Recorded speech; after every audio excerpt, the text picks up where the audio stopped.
that last one, that One Piece Fanta commercial still cracks me up.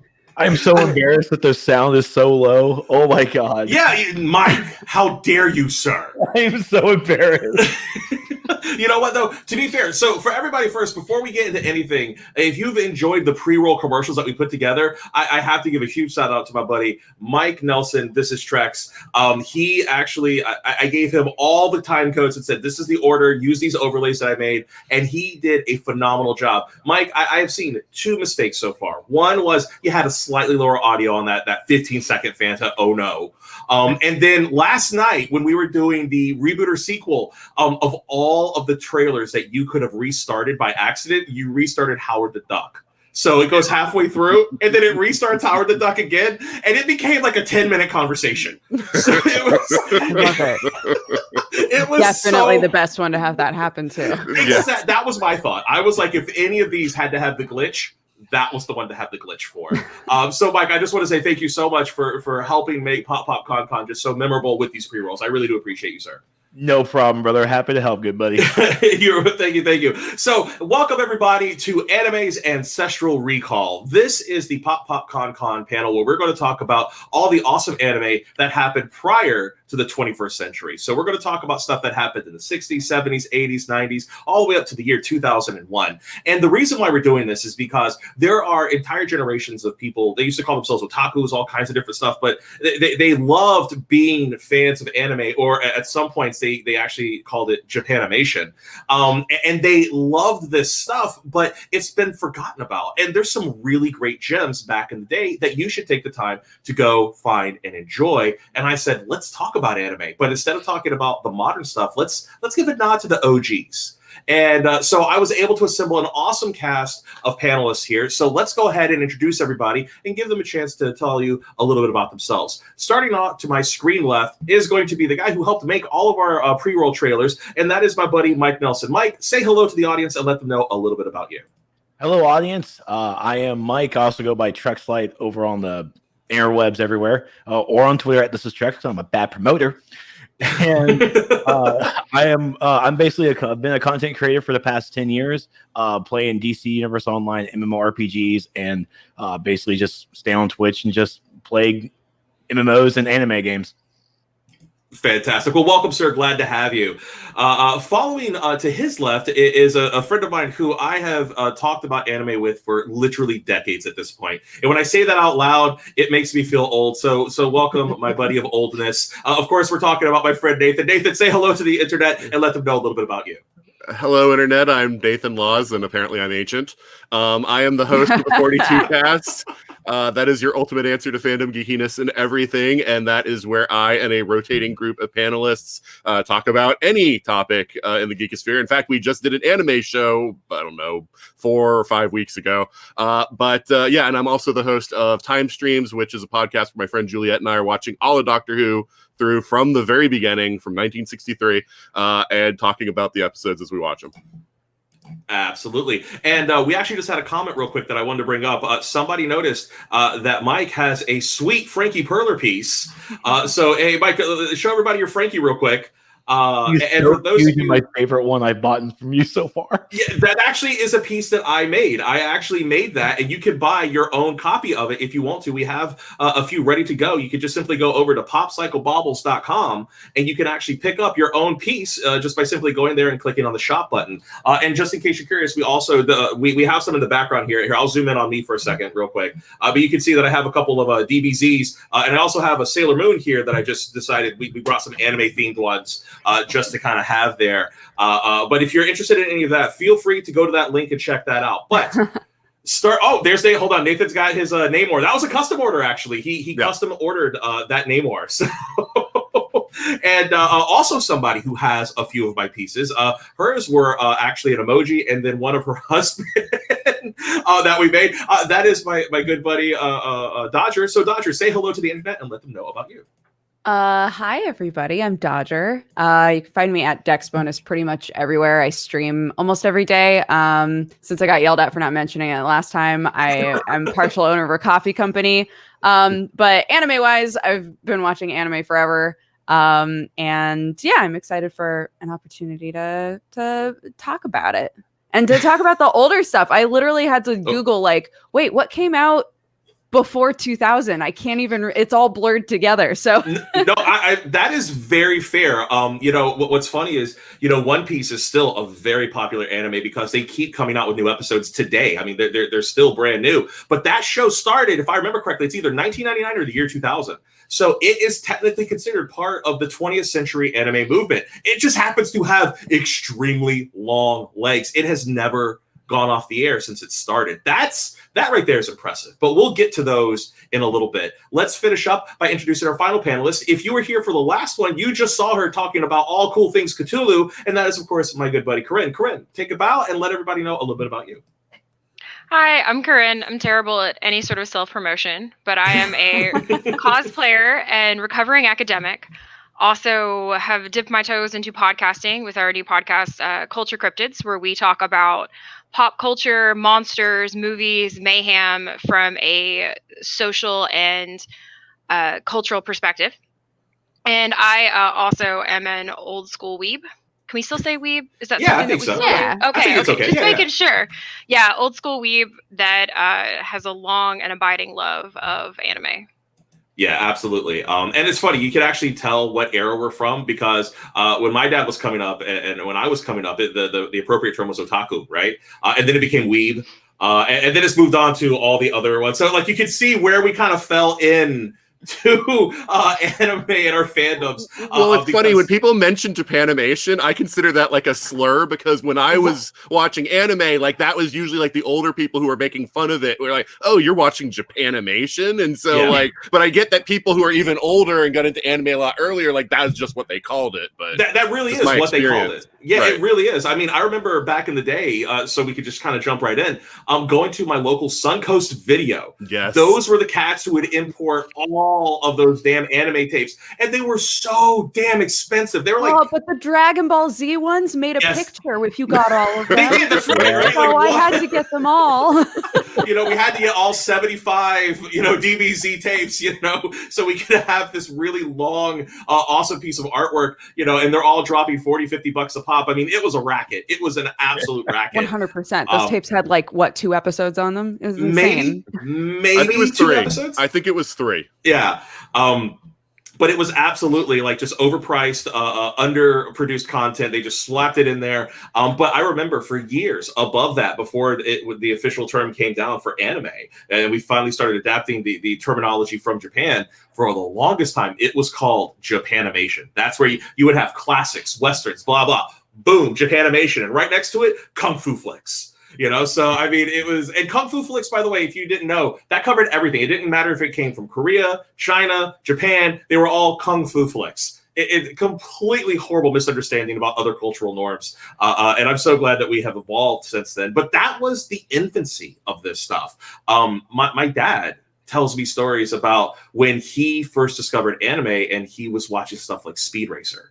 And then he realized this isn't a cartoon made in America. This was something from Japan. And he was fascinated by that. So he would go and dig up all of these old animes that he would watch. And so we had a stack of animes that admittedly were probably not child friendly, but because it was a cartoon, my dad let it slide. So I remember growing up watching stuff like Fist of the North Star. And does anybody here remember Fist of the North Star?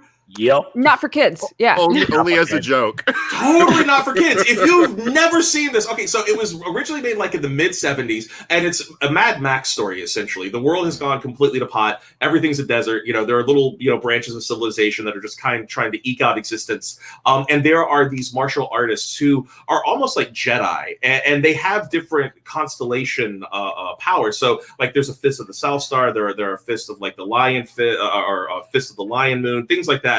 And the most powerful of them is the Fist of the North Star. And his power is if he punches you one time with the fist of that's the power. It's called the Fist of the North Star. Your head would explode. And he would drop this on a dime on people. A guy would walk in front of him and spit. He's like, pop. And that guy's head would just explode. I mean, this was an incredibly gory, incredibly violent, very Mad Maxian cartoon that I would watch with my dad, and heads are exploding. He's like, "That's a cartoon. Who cares?" But that was my introduction to anime, were these extremely graphic depictions. And what I thought was interesting was when I was putting together my trailer originally with Mike, Laura, and Corrine saw it, and I said, look, I feel like the trailer that I put together that was very representative of what was popular during that era of the 80s and the 90s especially. I feel it's going to be too gory for 1:30 in the afternoon Eastern Standard Time. I think the 2 seconds of almost nudity, because there's actually no nudity in any of the shots, but they're machines, but they it was a Ghost of the Shell moment where the Colonel is losing like her arm, but she's in a skin suit, so she looks nude. And I said, is this too much? And the overwhelming response was, this is exactly what it was like, but it's too much. So we had to go back and we made the trailers that you saw, which I'm happy, because if I had not gone back and reconsidered, I would not have put in stuff like Bubblegum Crisis, or I would not have found some of those other really great commercials like that Sailor Moon Crystal, which the only reason I went with that one is I couldn't find the 30-second spot for Sailor Moon. Otherwise, there was nothing on YouTube to find. So it was one of the few 30-second spots I could find of any decent I'll allow quality. It. It's anachronistic, but I'll allow it. It is definitely anachronistic. It is. Well, I mean, like, so is that says 2021 on it. It does. Well, also, if you look at the Nausicaa and the Valley of the Wind trailer, that's a Fathom Events from like 2 years ago. So I mean, you have to squint a little. But I would love to know just your exposure to anime back then, kind of your first impressions. So I'm going to go in reverse order. So we're going to start with Dodger, and then we'll kind of work our way around. So we'll go Dodger, Corrine, then we'll go Nathan, and then Mike. So Dodger, for you, what was kind of like your first experience with anime back then, and like what are some of your big takeaways from this era of anime? Oh gosh, it was. I mean, my first, I think, which is very common for people probably my age, is in first grade, somebody in my class was like, did you know at 6 a.m. they show Sailor Moon and then Dragon Ball? And I was like, I don't know what those are. And then I watched them and I was like, this is wild, and got completely addicted to them. And then, realized that when I went to a video store of some description, a Suncoast or whatever, I was like, oh my gosh, they have tapes of those shows that I watch in the morning. And then there were, tapes of all kinds of other things, which was an absolute minefield for a kid, because as you established, not just because they're cartoons and they say not rated on them doesn't mean shit, right?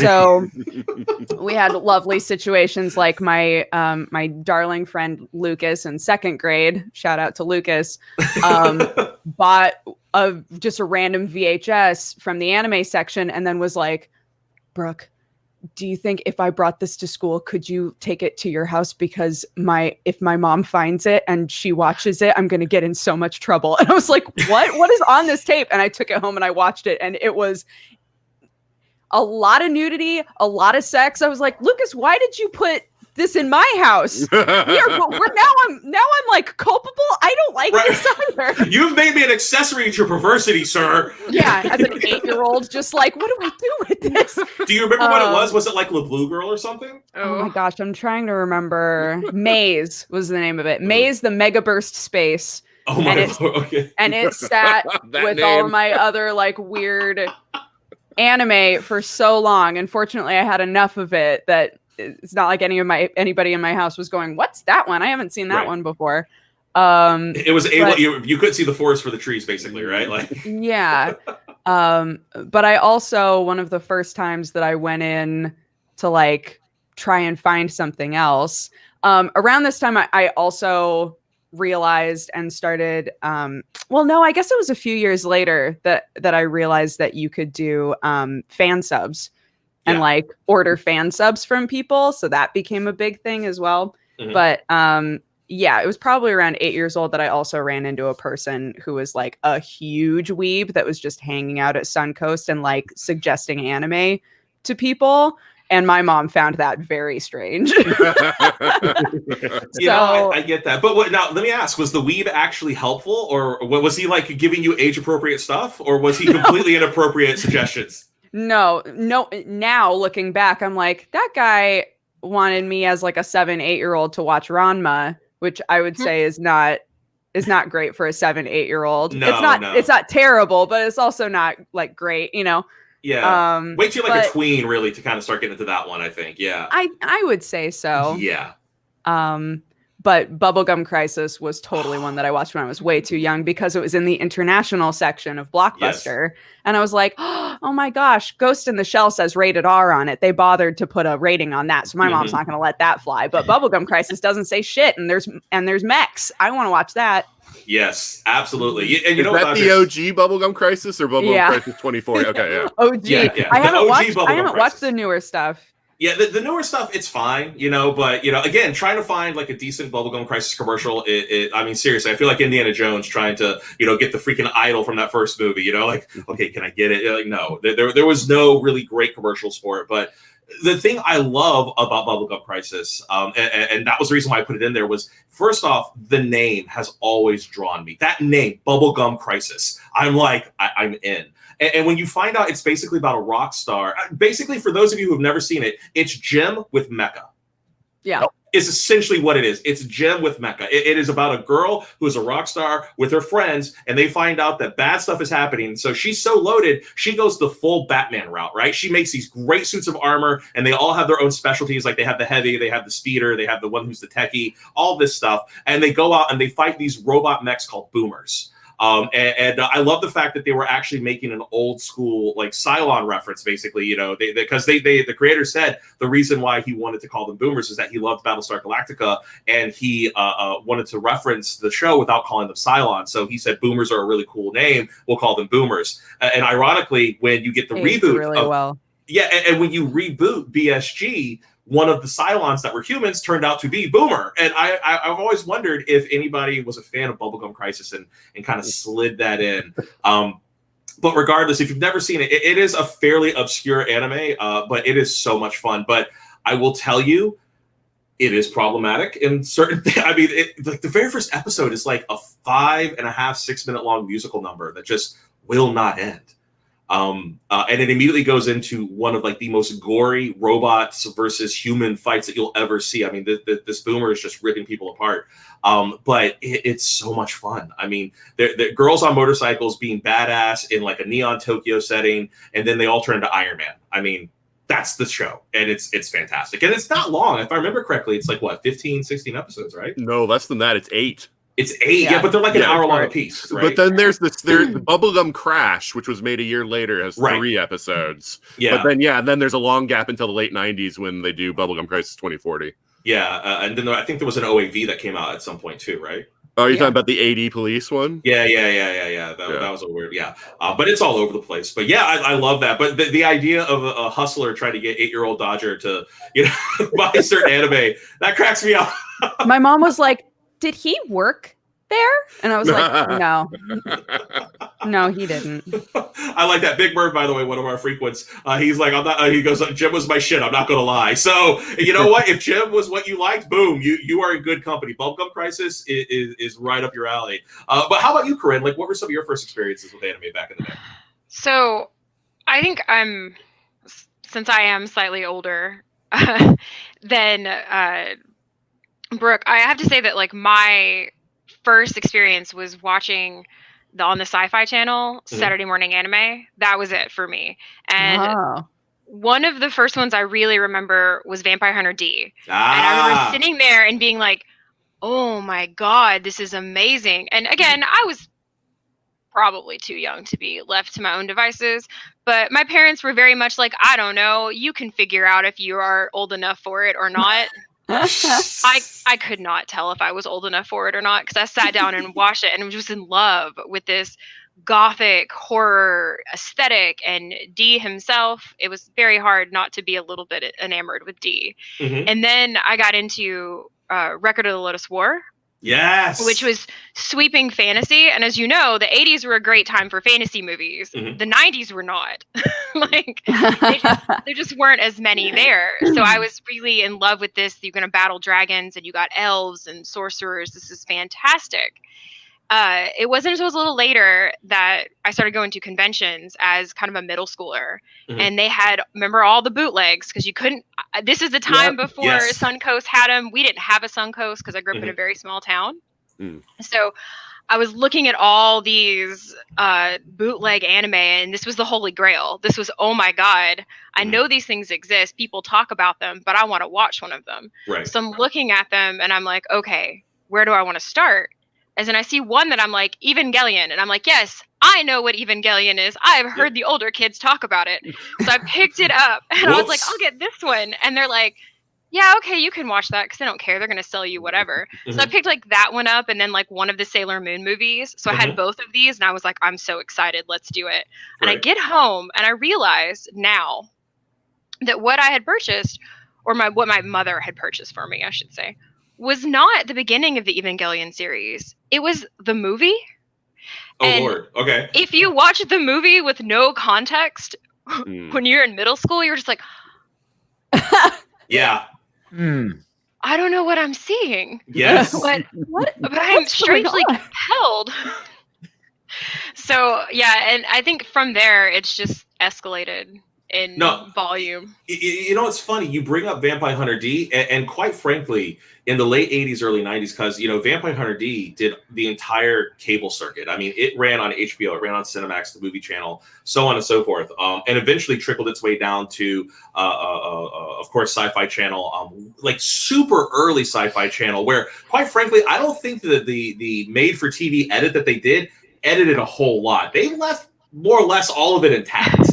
There's the one scene where he takes, and I remember this small child me was just, oh my God, you can do this in a cartoon, where he cuts through one of the creatures and it slides apart, and you just see the section inside of it, and you're just like, I was not expecting that. And yet young child me was like, yes, tell me more. Right, exactly, right. But that was the thing, was especially in the 80s and the 90s, this was so unexpected. Cartoons for us were Scooby-Doo, the Smurfs, G.I. Joe, where nobody could shoot the broadside of a damn barn, right? I mean, Transformers, these were very stylistic cartoons in some cases, but it never felt like it had any weight to it. And then in that same minute, we discover stuff like Vampire Hunter D, where, like, literally, like Corrine says, somebody gets chopped in half, and you see the inside of how their body works, and you're like, okay, this is new. And then somebody says, yeah, that was made in Japan. They make a ton of stuff over there like this. You know, you've just opened the door to a larger world, as they say in Star Wars.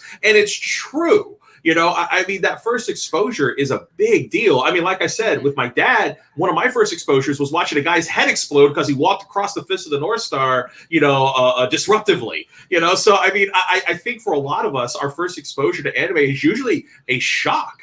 And I don't know if that's the same case for fans of anime today. I think because it's so plentiful, there's a lot more variation. But back in the day, well, please go ahead. Yeah. I was just gonna say I don't know that that's the part of it. It's ease of access now, True. Right? Yeah, you don't have to make much effort to watch a lot of different types of anime now, and that wasn't really the case. Yeah, you know, in the 90s. So yeah, and well, I mean, and also people bringing over anime back in the day, they were bringing stuff that they thought would sell, and since they couldn't sell it to kids, you know, they were aiming a lot of their stuff at adults or teenagers. So, you know, kids see this, oh, it's a cartoon, and then we see people's heads like slice in half and craziness. You know, we actually have a comment here from Mr. Hydra that said, "I watched the series and then the movie and had the same reaction to your Neon Genesis Evangelion." Yeah, it's. Yeah, I love it. And like I love Gaimax, and now I love Studio Trigger that a lot of the creators came over from, and I'm a huge fan of all that.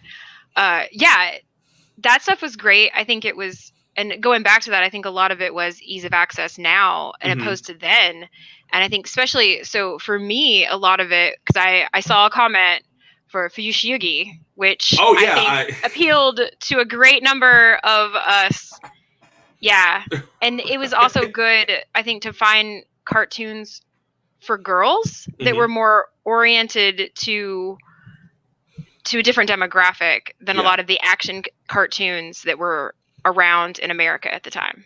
Well, that's actually interesting because you brought up Vampire Hunter D, and Vampire Hunter D very much skirted that line. It was a very sexy, it was a very sexy anime, but still had action. And I remember sitting down, like my mom watched Vampire Hunter D. Is like, I like this. I mean, it sometimes you find some of those perfect concoctions that actually can kind of, as they say, reach across the aisle, and you can, bring in all four quadrants. You can bring in young, old, male, female, so on and so forth. And those are those unique cases. And that's the great part about anime, is that if you look, you can find literally anything that you're looking for. I mean, anime has no barriers. If you've got some sort of desire to see something, you want to see Yetis in combats with ninjas, I promise you, there is an anime out there where, a Bigfoot or a Yeti is fighting ninjas. And I'm sure right now people are Googling ninja versus Yeti, and we'll get a link. But don't put the link in, just put the name, because links, unfortunately, our bot will get you. But I mean, you can find anything, which is the amazing part about anime. But moving on to Nathan, what was like your first experiences? Because I know for you personally, you actually caught a lot of stuff from a wide variety of places. So I'm kind of curious what your response is. Well, yeah. So I mean, I'm feeling like the Ancient of Days right now, because it's like, dude, I said Fist of the North Star and Speed I'm Run. older, and I watched it on Sci-Fi. Like Sci-Fi Channel didn't even exist when I was a kid, so I mean, it's like, ooh. Yeah. So I guess technically my first exposure was Voltron, but I'm not sure if that should really count, because it was a highly edited. Yeah, Voltron, Robotech, those count. Absolutely. Yeah, I actually didn't see Robotech until I was much older, because they didn't carry it anywhere on any of my local stations. But Voltron, yeah. But it's highly edited, very much changed kind of show. So, But in the 80s on HBO, Sunday afternoons, they used to run an anime movie every week. And I don't remember how long it lasted or anything. And none of them have really stuck in my head other than Nazca. Nazca in the Valley of the Wind. And that haunted me for years, because I couldn't remember what it was called. I just knew it was this movie about this girl, and there were bugs, and I wanted to find it again. And finally, I met somebody who like knew what it was. And then when Disney did their DVD release, I bought it, and so I was able to watch it again, and that was great. But yeah, just it blew my mind, like this whole world, and this girl who is so brave and strong and everything, and I was like, wow, this is so fascinating, and I really loved that. But then it's a huge gap, until I met you when I was 17, Sean, and you showed me Orgus 2, which was the first one that you showed me. And which is an anime movie, or is it a miniseries? It's about like these different realities that smash together and form like a combined world. And there's like sort of like this love, thing going on with people from the different cliques and whatnot. It's kind of the resonator, right? Right. Again, my memory's hazy there, but then, and you showed me DBZ, you showed me a few other things. But where I feel like I made anime my own, and where I started my own collection, was I was sick. This is right after I graduated high school. We did that beach trip right afterwards. I was sick, laid up at home. I was just flipping through the channels.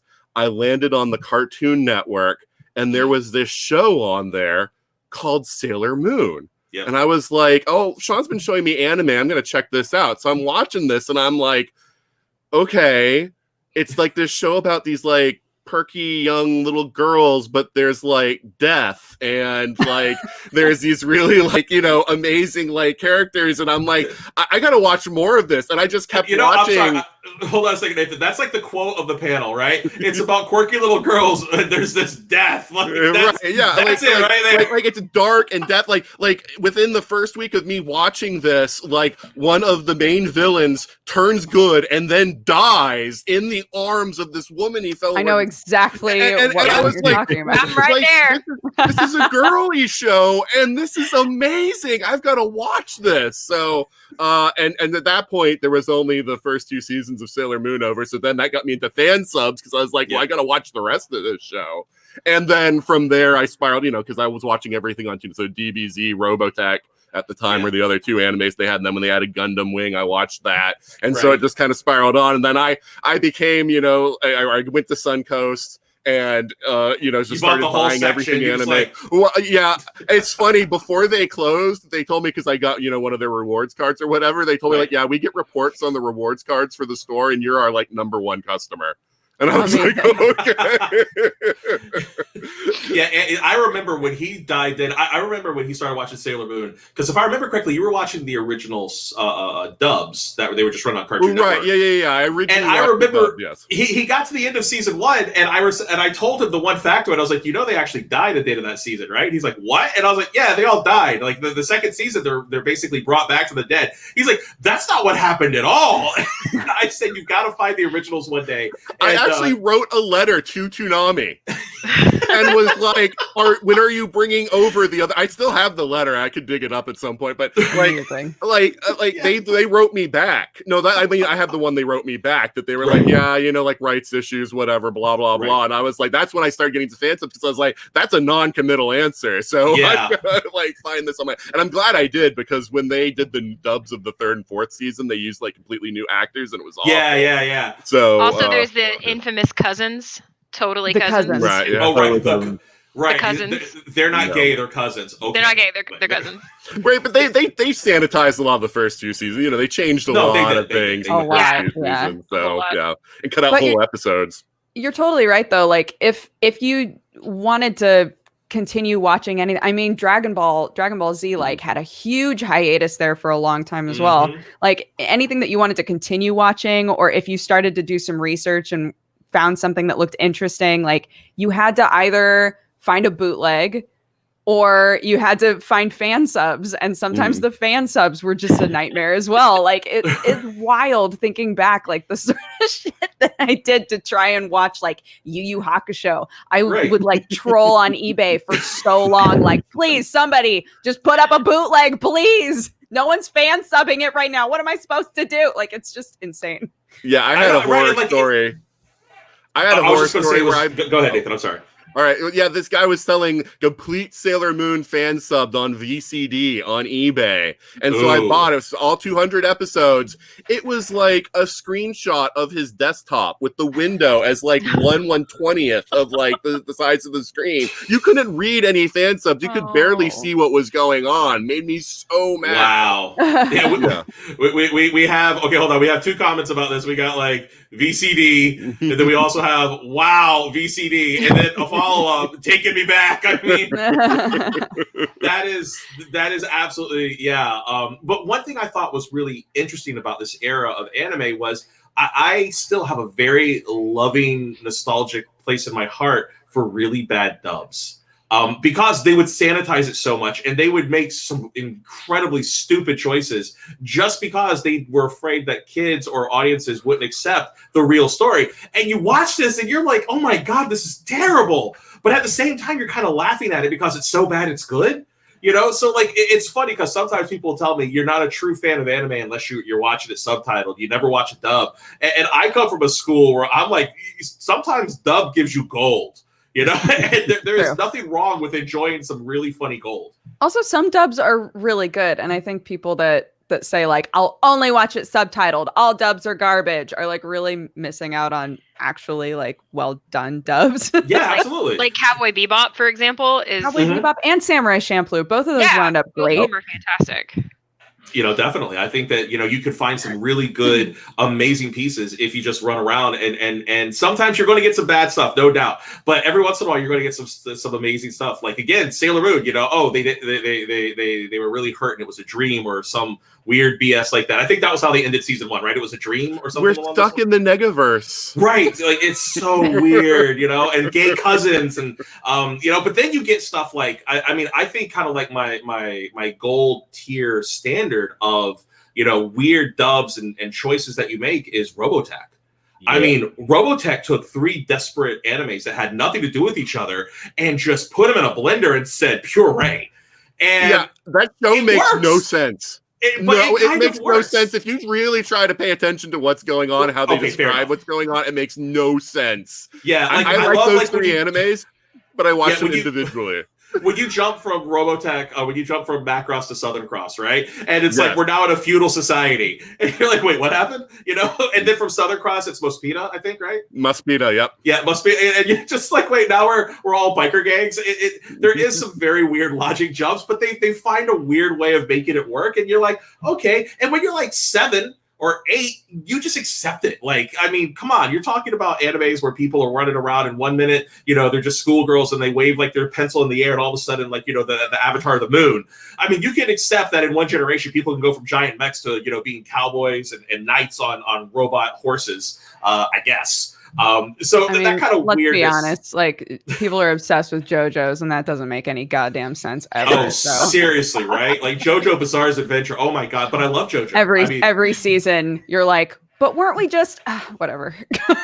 No, absolutely. But you know what? I haven't given Mike a chance to tell us about his first experience with the anime, and I would be remiss if I didn't give our buddy a shot. So, Mike, what about you? Like, what was some of your first experiences with anime back in the day? So I'm with Corrine that my first time watching anime was kind of a shock to the system. I have it visually in my head, and I spent all morning trying to find out what the name of it was, but it was a desert alien kind of a thing. Guy lost his arm, is a sword, fighting some creature that has like some little small face in the front that comes out like an alien. It's weird, but it was really just the gore of it and how the blood animation was that actually deterred me from anime for a while.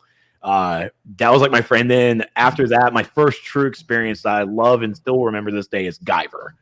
Like Guyver, Bio Armor Guyver was one of my favorites. Loved leaking of doing a cosplay for it. Loved just the whole experience. But once again, the animation of the gore was really a turning point for me. It's like I had to close my eyes when Enzyme was tearing off arms. I'm like, oh God, can't do this now, can't do it. But then what got me also, I'm a giant mech guy. You give me an anime with a giant mech, I'm completely in. Yes. So I remember living in Iowa, going to Sunday morning churches, and before I went there, and it was mentioned about the Fox channel while it was in its infancy, was playing one anime called Tekken Man Blade. And it was based off the moon. They came from the moon, came to Earth, and they wore mech suits and fought. And it's like just the most badass looking anime. And I'm super happy because I have a whole series on my bookshelf now. Super, super proud of that. Don't carry a live anime, but that's my 1-2 heart. But watching giant anime, Jackman Blade got me into Gundam, and Gundam got me into Big O, got me into Gurren Lagann. Like everything comes into Robotech, Macross. Love the whole entire thing. As crazy, as trippy as it is, I'm a big mech guy. Give me a giant robot, I am completely in. But Guyver still holds it true to my heart, and really, even watching anime to the day, I can't watch anything that's too gory. Bubblegum Crisis, true to my heart. Can't watch a lot of it because of all that. I can't handle a lot of gore now, and I'm pretty sure it's because of anime. I'm not a doctor. Right. Just can't do it for me. No, and you know what? Mike and I share a passion for that. For those of you who have watched our broadcasts before, I said for a long time, there are 2 things you can get me anytime. If you say, hey, we're going to go watch something, if you mention one of these 2 things, you're going to get me giant robots and giant monsters. If you show me something with giant robots or giant monsters, or God forbid both, I'm there. And as long as I get those 2 advertised things, the rest of whatever you're showing me could completely suck, right? Pacific Rim. I know some people love it. I know some people hate it. For me, I showed up. I got giant robots. I got giant monsters. I walked out so happy. You know, like that was all I needed. But you're absolutely right. Especially in the 80s, some of our first experiences with anime were the giant robots. You're talking about the stuff like Voltron. I mean, even though Transformers isn't technically an anime, it was a Japanese co-production. You have stuff like that. Of course, then you have stuff like Robotech that came out. But moving just a little bit past that, you have an anime that even though they've all been separate series, it's under one giant umbrella, and of course that would be Gundam. You know, and I mean Gundam's been going on now for what, 40 plus years, because it started in the 70s. There's so many. There's so many.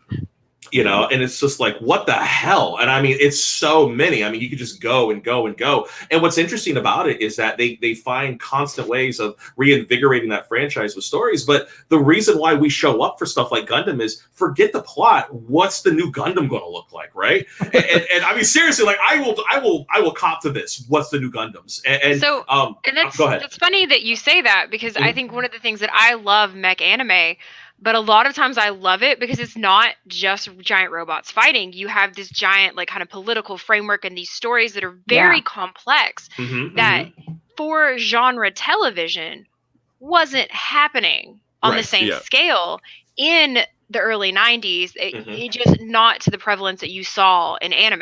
Definitely. So that to me was a big draw, that you had these big sweeping stories and also robots punching each other. It was very exciting. And then also the story kept you engaged in a way that, especially for kids, or for me, I'm only speaking for myself, for younger audiences, wasn't there in American cartoons, and it wasn't there in American kids media. And again, we have to acknowledge that a lot of the stuff we watched as kids was absolutely for teenagers, and they just threw it out and was like, here, kids, have some cartoons. Yeah, that's part of it for me. It was definitely the stories that came with the robots punching. But I'm with you, giant mech all the way. Yeah, seriously, like that's all you need to do is to open the door. And when you talk about Gundam, I mean, we could talk about a lot of the themes in Gundam is about imperialism versus individuality. You know, that's a huge component of that story. If you go over to Neon Genesis Evangelion, you know, a lot of that story is basically about not only individualism, but also getting away from the sins of the father and finding out who you're going to be and what it means to be an adult, and also trying to live up to expectations versus trying to find out what your expectations for your life is. And that's a lot of heavy stuff when the premise is we have big monsters coming and we've made giant purple robots that are going to run through a city with a giant cable on their back because we don't have the tech to let them run without a battery. It's got to be plugged into the city. All right, Sean, what's the theme of Macross? Which one? Are you talking about Orgus or are you talking about Macross? No, Macross. Oh my God. I think it's like idle stars will save the world. Yeah, basically, right? Music will unite. It's Bill and Ted. It's Bill and Ted with giant robots. That's what it is. It's Min May is going to save everybody with her song. But see, it's interesting that you're talking about mecha anime and everything, because I think like people who don't watch anime think it's one monolithic thing. But there are so many different subtypes. Like I'm like if I was going to say I'm big on one, it's shoujo anime. I mean, I'm Tsushigi Yugi, Escaflowne, Revolutionary Girl, Utena, you know, all those kinds of, you know, Sailor Moon was my intro. It's how I met my wife, you know, like all that kind of stuff. So it's like, you know, but I also like the mecha anime. And to Corrine's point, like Gundam Wing blew me away when I saw it, and then I had to watch all the other Gundams because of the fact that this is like intricate political drama. Yeah, you know, multiple factions. There's the psychological horror of putting children into war, which is a big theme in a lot of them. There's the idea of the evolution of humanity once they go into space, which is a theme in a lot of them. And there's all these different like sort of complex themes that they juggle together and slightly differently in each series, but they're usually all there to some extent. And, you know, you actually bring up a really good point, which is, you know, Nathan knows this about me, and I don't know if I've talked about this a lot before, but I'm obsessed with narration. I'm obsessed with narratives and how we build stories. And so when I dove deep into anime, I really tore apart the foundations as to why are these stories built this way. And one of the things culturally that happened in Japan is there is this cultural identity inside of Japan that basically focuses on you are your most important when you're basically a teenager and a very young adult. By the time you get to 25, you're basically irrelevant. That's why heroes in their culture are always so young, because they've not yet been molded into what society wants them to be. So, you know, the 14-year-old can save the world because they're the one who's risking everything. And for Japanese, that is actually an incredibly powerful storytelling device, because that means that this person's willing to give up the best part of their life and also their potential future in order to save things. So for them, it's a very heroic sacrifice. And I think it's very interesting because that means that a lot of anime has a lot of tweens and teenagers in it. So when you bring it to America, of course, the people who are going to be, you know, immediately drawn to it are going to be teenagers, kids, and of course it's animated, and it just syncs up with that generation so easily. We're like, of course we got to watch this. And it's a very cool synchronistic effect that has occurred. The drawback to that is, because the way Japanese like to tell their story, they are very, very dependent on what I like to call rote experience, meaning that they have about 5 or 6 core stories that they use, and they use them over and over and over again. And it's all about the flavor and how you change that flavor per story. So the actual core concept is the same, and then it just gets repeated in a million different flavors. And I think that's always very interesting how, masterfully they're able to take essentially one story, like the shonen, right? The shonen covers an entire, aspect of this, but it's all basically the same story with a million different flavors. And for me, I don't even watch modern anime anymore. I just love looking at the character designs because I can look at it and say, oh, I know what's going to happen. But to look at these character designs, I'm like, oh my God, the artistry involved in this is amazing. And by the way, this is not to crap on modern anime. This is not me taking anything away from what they're doing. It's just something that I think is absolutely fascinating because I think that it's actually admirable how much Japanese culture actually leans into this. There is something so admirable in how they're able to take these same concepts and again find a way to reinvigorate them. And I've always been amazed at how over thousands of years those same concepts continue to be rerun. And I'm always just blown away by it. So I just wanted to kind of go on the soapbox there for a second. But has anybody else ever noticed kind of those repeating factions or anything? Or am I the only one who ever kind of... Oh, no. Yeah, I mean, Japanese culture tends towards conformity anyway. And I think that does express itself within its media. Mm-hmm. Which is, of course, why kids are usually the heroes because they're the ones who are willing to break out of that mold, which I always kind of find fun, which is why, the 16-year-old Shinji gets into the cryptid robot, right? Like, that's the... I mean, your whole example, like, get in the robot, Shinji. You're talking, I just kept thinking of Tenchi Muyo. Oh, yes. I love Tenchi so much. I love every single one, even Space Police Force, like how bonkers it was that he became a cop. But yeah, Tenchi Muyo is literally the same thing over and over again, but just a different flavor. Yeah, well, that's the other thing. Like, anime does reboots or alternate versions all the time. Sometimes the film version will be an alternate version of what the series was and things like that. But yeah, Tenchi is probably the biggest one that I know of where it's reinvented constantly. Yeah, and they're all good except for Tenchi in Tokyo. Yeah. Well, what? You know what? What? Hold on. Okay, hold on. Wait, hold on. We're going to give Corrine. Go ahead. No, it's. I love Tenchi in Tokyo because it takes you back and gives you that kind of more background on Tenchi and his mom because the whole series is there's so many mommy issues going on there and that lets you give you time. I like it, but I mean, again, Ryoko it's poorly drawn. It's overly silly. I mean, I like it. The new character, I even forget her name, is awful. You're just, oh my god, it's depressing. Whereas the other Tenchis are great. It was painful watching it. I don't know. Again, I'll watch anything with Ryoko in it because she's my demon. Fair enough. Ryoko's my favorite. So... I mean, I think Tenchi should have picked Ryoko in all the series. So I don't know what's going on with him. You're not wrong there. I'll give you that. You're not wrong there. Wachu is the original waifu. Just saying it. That's weird and gross in a lot of different ways. I love Wachu. I love science. What can I say? Because in some versions she's thousands of years old, but she always looks like a child. So I mean, that's just. You're into the mad scientist, is what I'm hearing. Is that your? All right. No, everybody's got their thing. That is not a bad thing. So as we've wrapped up Tenchi talk. But no, that's the great part about this. And I think Tenchi's a really good example, but also JoJo. Dodger had mentioned JoJo earlier. That's one that literally almost every season they've tried to find a new way of redefining themselves. And what was the first two seasons, it was basically the Vampire Chronicle, right? It's just a vampire show. Yeah. And then they went away from it and they started developing the forms. What are they called? I forget the avatars that they started. Oh, they're stands. Stands, thank you.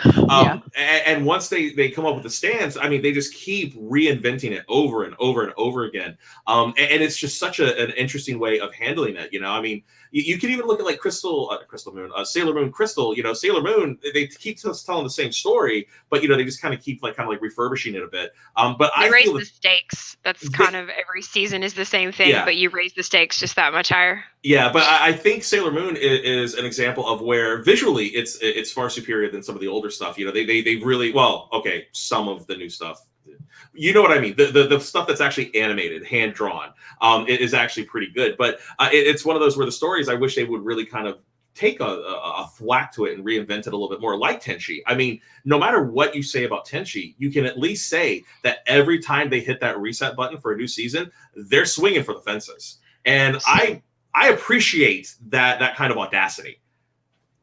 Well, the intention with Sailor Moon Crystal was for it to be more like the manga, both in how it looks and in how the story progresses, right? Yeah. So it wasn't the same sort of intention of like, what if we just took these same characters and did something wacky with it, right? Because currently, like Full Metal Alchemist Brotherhood was like an incredible crack at that, right? Of like, well, we did a Full Metal Alchemist show, but we did that really classic standard, like late 90s, 2000s thing where we were like, well, we don't know how the manga ends, so we're just going to make shit up. Right. Which never works nearly as well as just following the manga. Right. Thank goodness, like in current anime, they don't do that nearly as much. But otherwise you get Lord Garlic. So Garlic is a classic though. But yeah, like it's hard to compare those, right? Because the intention with Sailor Moon Crystal was, well, what if we did it really true to the manga? And I think people actually got a little frustrated by that. Yeah. Yeah. Because they were like, oh, but now it looks so serious. Why doesn't she run around with bread in her mouth and then fall with her mouth as big as her face? I don't want that back. Yeah, well, it was a romance manga. I mean, yeah, there's a lot of that, and they did. I don't know if you've seen the live action Sailor Moon that they did in Japan. Yeah. I watched it. It's so corny and so ridiculous, and I loved every episode. But they completely changed the story in a lot of ways. They kept the core, but completely changed it, and I don't know how popular it was, I guess I should say, to see if there was going to make more of it or not. I liked everything they did with that except for Sailor Luna. Oh, yeah, that was a mistake. From what I understand, the live action Sailor Moon did actually get a pretty decent response. So there is talk of them doing more of it. So there is a very good opportunity we could get more Sailor Moon live action. So, but I remember that from like a year and change ago. So I don't know how recent the information is. There are also Sailor Moon musicals. I know this because my wife has seen them all. Yeah, you know what? I mean, if we ever do like a full-on Sailor Moon panel, we need to get your wife on here because I'm sure she will lay down the business as far as Sailor Moon is concerned. She'll take us to school. We should have her do like a different costume every 10 minutes. Right. She will. She'll jump out and then she'll just do a quick change. And then she'll jump back in. And I'm not kidding. Like she actually does have a couple of the quick changes. So I can imagine that she'll pull one of those out. But no, I absolutely agree with you on that. And you know what's funny? Going back to what Dodger said about Full Metal Alchemist Brotherhood, that is the preferred version to watch now, right? I mean, like whenever you want to introduce people to Full Metal Alchemist, it is as Arakawa intended. Exactly. You go for Brotherhood. You're like, don't watch the original. You don't need it. Just watch Brotherhood, right? And it's like, okay, fair enough.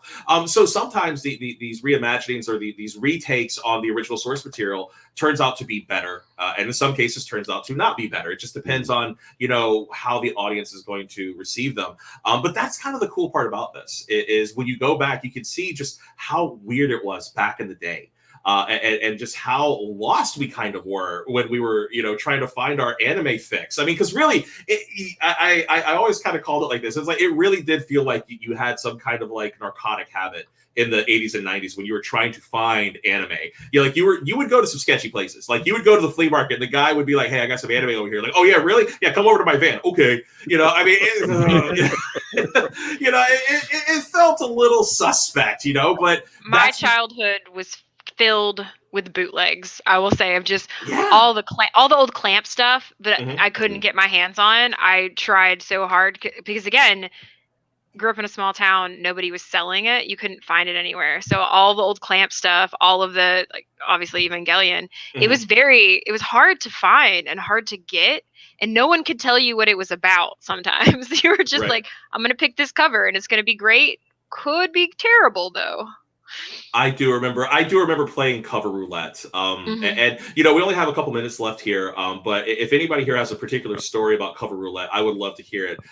My favorite, and Nathan knows this story because he actually saw it happen in real time, was years before it had become popular. I had just on Christmas Day picked up a tape because I love the cover of it. And I kept trying to get people to watch it. And this is right before people really started digging into anime. And I said, you guys got to check this thing out. They're like, what's it called? I was like, it's called Ninja Scroll.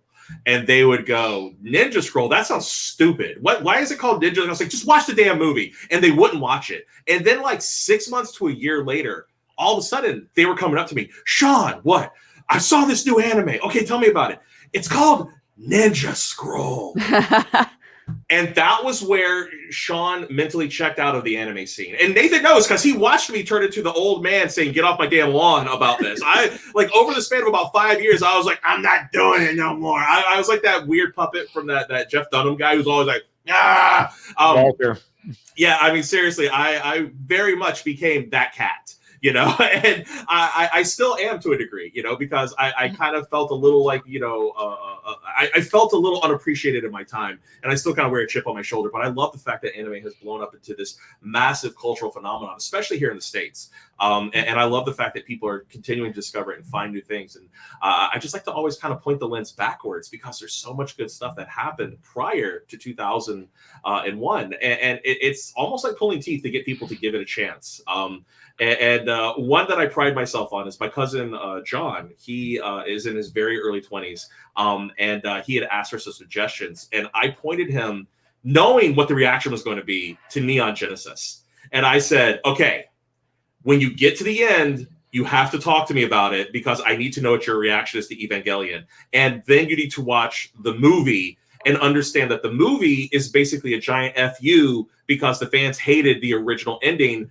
And so the creator was like, well, if you hated that, you're really going to hate this. And I was like, and here's the beautiful part. When you're done, you have to pick a friend and you have to show them Evangelion and watch them go through because you're going to go through it and then you're going to want to see somebody else go through it. And he did it. Hand to God, he did it. And he was like, this was like the most awesome thing. And I'm so mad at the ending, but I love it. And now I'm going to show it to my buddy Dave or something, right? And so like then he shows it to his buddy. So it's like this weird version of like The Ring or it's like virus that kind of jumps from person to person because Evangelion is legitimately good. And whether or not you accept the endings or not, it's still something that is worth your time. And I just think it's one of those funny things. You never know how a person's going to react to it. And that's the beauty of anime. But does anybody here have any final thoughts about old school anime before we get out of here? I'll just go around the table and then we're going to do a sign out. Mike, any final thoughts before we check out?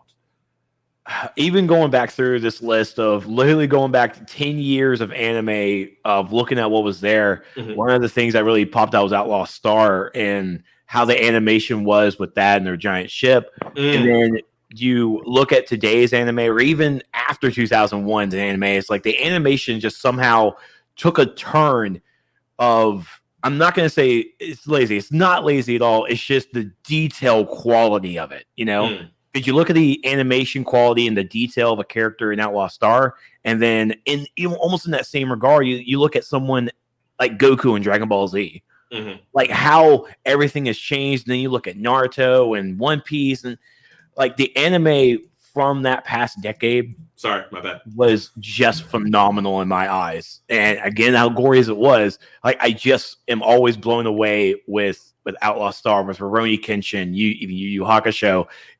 I love the anime style to it, and honestly wish and hope that we would have an anime of that same caliber come out of today. The animation was good and the story was good, and I really think that everybody's doing their own flavor now, and they're doing a good job on it.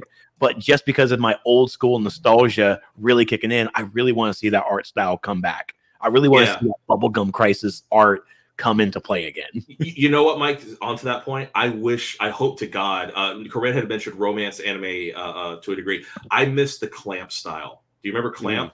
Yeah. I would love to see Clamp come back because Clamp had some gorgeous artwork and it was very romantic. The X series was awesome. I would love maybe to see one day they'll finish the X series. Maybe, right? Cardcaptor Stalker has made a comeback. That's true. But will we ever get out of 1990X, right? Are we ever going to get out of that? No, never. Nathan, how about you? Final thoughts. Okay, 3 things really quick. First of all, I don't even know if this is a thing anymore because like I'm still watching 90s and early 2000s anime that's on my list that I haven't gotten to yet. But it's a lot, man.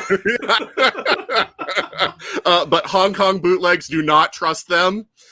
They will be missing portions of episodes. Like the episode will just end like a minute early or whatever because they couldn't cram it all on the disc.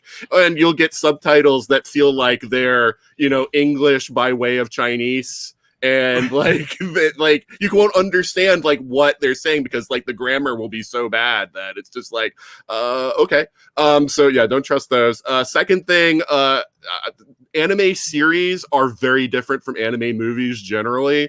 I'm much more of a series person. Movies do tend to have like those really like intense action scenes and whatnot, but like if you really want anime for the epic storytelling, go with a series, find a series. I feel like I went pretty well through the 90s because I went from X-Men to Gargoyles to anime, so it kind of like prepared me stepwise, you know, for anime and sort of the epic sweeping nature of anime. And the third thing is kind of to what Mike's point is, anime, and that's kind of why I do focus on the 90s and early 2000s. Like once American money started flowing the other way to Japan, they started making anime more for American audiences, and it started eroding a lot of those things that made anime great. And so a lot of shows where they're like, well, it was saved because of the American money. I was like, yeah, but then they changed everything and it wasn't as good anymore. So if you watch anime now and you don't like it, check out some 90s and 2000s stuff because there's some really good stuff there.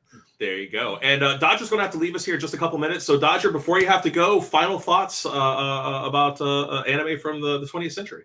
I mean, I love anime now. I love older anime as well. And I've actually really enjoyed, this might be a little contentious, but I've actually really enjoyed seeing shows that that were older get remade now and see like whether or not they keep elements of the art style, whether or not they change the story, like that sort of stuff has actually been very fun for me when it's something that I did see or know about at the time and it's now coming back. It's like, oh, damn, that's so great that I get to like re-experience that. Things that I'll leave you with, a couple of little gems that I was really obsessed with were Slayers. Old Slayers is great and it's very long and it's just high fantasy shenanigans. And Kamikaze Kaitaojen is very good. Phantom Thief Jean is literally a shoujo about a magical girl who's a thief. I haven't thought and about she that falls in love with a magical boy who's a thief. It's fantastic. So I love it. If you want a couple to check out that maybe you haven't heard of before, oh, there you go. Do those. Fantastic. And Corrine, you're going to get the final word before we get out of here. So, final thoughts on anime. I mean, I think that it's impossible to talk about modern animation without talking about anime. Because if you even go back to Walt Disney's Snow White was inspired by early Japanese, it was inspired by Japanese art. And I think that as we are in an era where you have so much media to choose from. It's impossible to watch everything. It's nice being older, being able to see how these things have evolved. And as someone who watched anime then and watches anime now, I love seeing all of these changes and I love seeing how themes are adapted and also evolve over time. And you get to see all these really fun concepts that you didn't get to see in the early 90s, 80s and 90s ones. And I guess to leave with a few that I really loved was before we go to check out if you're interested in older stuff. Perfect Blue is a fantastic psychological horror movie. It's fantastic. It's great. I also really loved Escaflowne. I think someone mentioned it in chat, and I was like, yes, Escaflowne was very important to me. You mentioned it also in the chat during the early part too. Yeah, absolutely. Yeah. Serial Experiment Lane was doing a lot of stuff talking about internet culture and how we relate on a globalization scale in a very interesting way. And then, I mean, everything early Studio Ghibli, anything Miyazaki at that era is gold. It's just gold. Definitely. So yeah. Absolutely. And unfortunately, folks, that is all of our time. I want to thank our panelists. I want to thank Mike. This is Trex. I want to thank Nathan Laws with the 42 cast. I want to thank Corrine Vitek. I want to thank Dodger. My words are hard, but I do also want to thank everybody in the audience. This has been a fantastic panel. Thanks for all the great comments. Thanks for everybody on the panel. You guys made this absolutely a delight. And for those who have been reading the scroll down at the bottom, make sure to come back at 3 o'clock where we're going to talk about B-movie excellence, how sometimes having a zero budget or a very low budget can create amazing cinema. We're going to talk about some really great stuff. And our good buddy Corrine is going to come back for that one as well. So I do hope that you will all join us. Again, thank you all so much. Have a great one. And we'll see you at 3 p.m. Take care. Bye.